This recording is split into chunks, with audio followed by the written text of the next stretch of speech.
With AHSOKA episodes 1 through 3 now officially out on Disney Plus and really getting a lot of mixed reactions and reviews as we speak, myself included, I've been very uninterested in this series so far. I've really not been too impressed with the way the acting is, the dialogue, the specific sequences of being copy and paste material from the sequel trilogy, and particularly the original trilogy as well.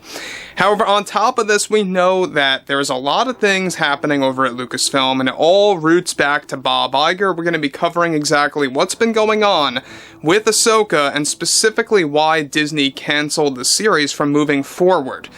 This is Mike Zero. Subscribe if you're new and like this video to see future updates. I'm also on Twitter at Mike01. I thank you also very much for the great and kind support.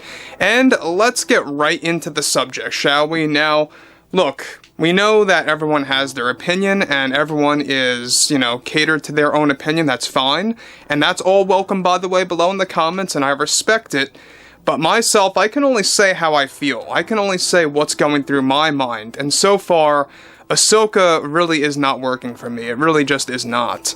The writing, like I said before, the acting, there's no unpredictability in this series at all. You can always expect what's coming next every single sequence, because almost every single scene is a direct copy, beat for beat, of another sequence from either A New Hope or some of the sequel trilogy movies, and so on and so forth. Now, moving on forward, we know that Dave Filoni allowed Kathleen Kennedy to have a deep hand in AHSOKA. Not that Kathleen Kennedy had full creative power over this show, but Dave Filoni was the main writer, and Kathleen Kennedy insisted on certain things happening throughout the show that Dave Filoni allowed. Goes to show you that it's more likely that it's connected to the rumblings that he got a specific deal and treatment by Kathleen Kennedy to get that movie going for himself. Now, moving onwards, alright? Given that Lucasfilm is trying to course-correct the Star Wars franchise, one major development has to do with the cancellation of the AHSOKA series and why a second season was recently pulled from their current slate, with the announcement of its continuation no longer happening at this year's D23. As it turns out, there were multiple factors that went into its cancellation. The biggest one of all had to do with Bob Iger's cost containment plan wreaking havoc at Lucasfilm. But there was more to it than just that. For AHSOKA Season 2, Lucasfilm and Kathleen Kennedy were aiming to jump the budget by 25% per episode. This is something that Disney did not want to pursue in the first place, and this is something that Disney fell into complications with due to Bob Iger's cost containment plan.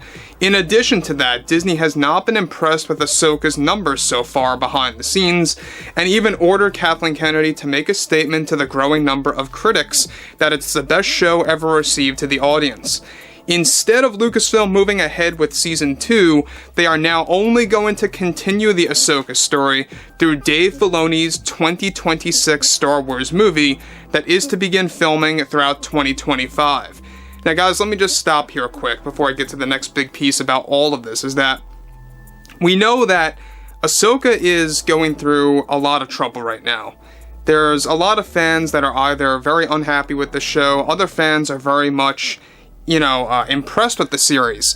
And I just don't really see it, and that's just my thing here. I just don't see what's so great about the show. Sure, it may have some decent lightsaber battles, but apart from that, look, I mean, so far we've had a lot of scenes that are so predictable, and I know I said this before, but they are literal scenes, beat for beat, from either A New Hope or from other Star Wars movies, where you just know what's going to happen. In fact, when we had that training session with Sabine, between herself and AHSOKA in episode 3, it really just goes to show you that you knew it was coming for that ending of the scene where it was going to follow up with the ship, how they were going to be chased by Shin Hati and her crew, stuff like that. Anyway, moving forward, we know that AHSOKA is one actual show in particular that is 100% written by Dave Filoni. So for those of you that do not know, Jon Favreau had zero involvement in this series. He had no hand in this, he was only a producer, and he was not able to co-write this. So I think that's why also the writing is very much drastically different, is because You have Dave Filoni writing this consistently through and through, episode by episode, for the most part, and that's why it feels so different than The Mandalorian Season 2, for example. Now, moving onwards here, the original plans intended to drop in, of course, 2026 for his movie. Now, the original plan for Ahsoka Season 2 that were actually tentative was to have it take place in another galaxy and to abandon the current one that is the destination of the original trilogy. Now, that, of course, concept is now being moved into Dave Filoni's movie, and a new war with Grand Admiral Thrawn that will drastically alter the Thrawn trilogy books. This was all 100% intentional by Dave Filoni himself, reportedly, and Kathleen Kennedy as well. Favreau will no longer be co-writing the Filoni film and will only serve as a producer, much like Ahsoka, which may connect to rumblings of Favreau and Filoni having some kind of rift or parting their ways, where Kennedy gave Dave a favoritism deal, where Balin's skull on top of that also was going to be the center of Ahsoka Season 2, though unfortunately, through his passing, those flashbacks that made the story very difficult and pretty much impossible. Now, we know that at the end of the day, Dave Filoni, really wanted to retell the Thrawn trilogy. And I think that you can't just retell the Thrawn trilogy by changing it so much, by excluding Luke, Han, Leia, and the real characters that really, made that story happen. I mean, you lost so many of the core characters that made the Thrawn trilogy great. And instead, and Kathleen Kennedy, by the way, admitted to this just a couple of days ago. We actually covered this. Kathleen Kennedy did say that the Ahsoka series and Dave Filoni's movie are all about restructuring the Thrawn trilogy books and kind of making it more of a female-centric storyline with Ahsoka, Sabine, Hera Syndulla, stuff like that.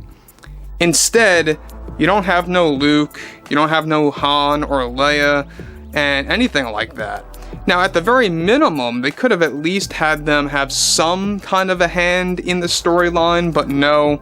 Kathleen Kennedy did say that they don't want anything to do with that. They want to do something very new and mixing it in with the old. This is coming from Kathleen Kennedy, by the way, who said about 3 years ago that no source material existed for them to pull from to use in the sequel trilogy. She basically lied to, casual audiences that Legends did not exist. That's basically what she was saying. So anyway, given that Lucasfilm is in a standstill right now, we know that a lot of Lucasfilm projects are either on lockdown for development or are getting cancelled. And they are picking and choosing what they want to move ahead with right now because of Iger's cost containment plan. So anyway, guys, I would like to hear, what you all have to say about Ahsoka Season 1. What are you thinking about it so far? Do you guys love it? Do you guys hate it? Are you in between? Are you on the fence? I, however, like I said, I'm not impressed at all. We'll have to see how the next couple of episodes roll out. But anyway, guys, drop a comment below.